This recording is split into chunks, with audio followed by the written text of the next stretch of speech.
الكريم أما بعد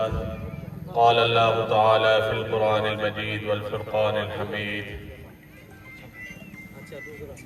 يا أيها الذين آمنوا أطيعوا الله وأطيعوا الرسول قال النبي صلى الله عليه وسلم خير الناس من ينفع الناس۔ اس وقت ہم علی پور میں 200 خاندانوں کی بحالی کے لیے جمعیت اہل حدیث پاکستان اور سوشل ویلفیئر سوسائٹی مغل پورہ لاہور کے تعاون سے آج یہ الحمدللہ خدمت کا سفر علی پور میں جاری و ساری ہے۔ جب یہ سیلاب اور کلاؤڈ برسٹ کا سلسلہ شروع ہوا، جمعیت اہل حدیث پاکستان کے زیر اہتمام قائد محترم علامہ ڈاکٹر ہشام الہی ظہیر کے حکم پر ہم نے الحمدللہ بنیر سے اس سلسلے کو شروع کیا خدمت کے۔ بنیر کے بعد ہم الحمدللہ سوات میں گورا کے علاقے میں گئے۔ ابھی ہم ادھر خدمت کا جو سفر ہے وہ جاری کر رہے تھے، ابتدائی مراحل میں تھے کہ ہمیں خبر ادھر ملی سوات کے علاقے میں جب ہم کام کر رہے تھے کہ جو یہ ہمارا جنوبی پنجاب کا علاقہ ہے اور وزیر آباد کا علاقہ ہے، وہاں بھی پانی داخل ہو چکا ہے اور وہاں بھی احباب متاثر ہوئے ہیں۔ تو الحمدللہ قائد محترم علامہ ہشام الہی ظہیر کے حکم پر پوری جماعت ایکٹیو ہو گئی۔ بنیر، سوات اور اس کے بعد وزیر آباد، سیالکوٹ، قصور اور جتنے اضلاع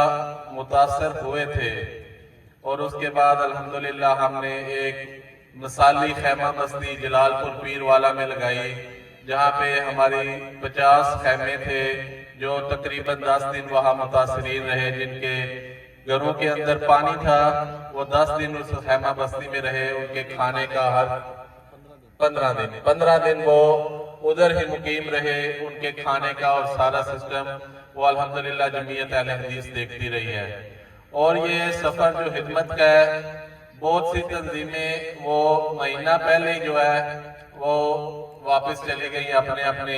دفتروں میں کہ جی کام ختم ہو چکا ہے، لیکن جمعیت اہل حدیث الحمدللہ آج بھی میدان عمل میں کھڑی ہے اور اپنے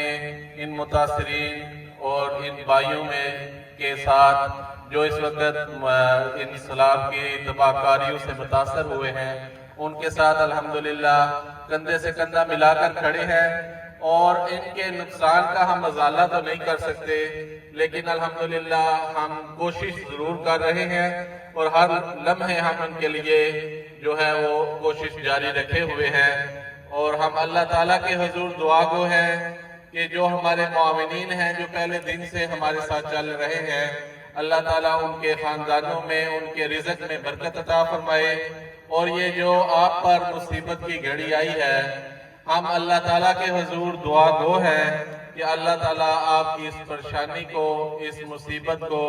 جلد از جلد دور فرمائے اور آپ جلد اپنے گھروں کو لوٹیں اور وہی پرانا خوشحالی والا جو سلسلہ ہے اللہ تعالیٰ اس کو لٹائے۔ ہماری دعا ہے کہ اللہ تعالیٰ تمام مسلمانوں کے لیے، اہل پاکستان کے لیے آسانیوں والا معاملہ فرمائے۔ جزاک اللہ خیر۔ السلام علیکم ورحمۃ اللہ وبرکاتہ۔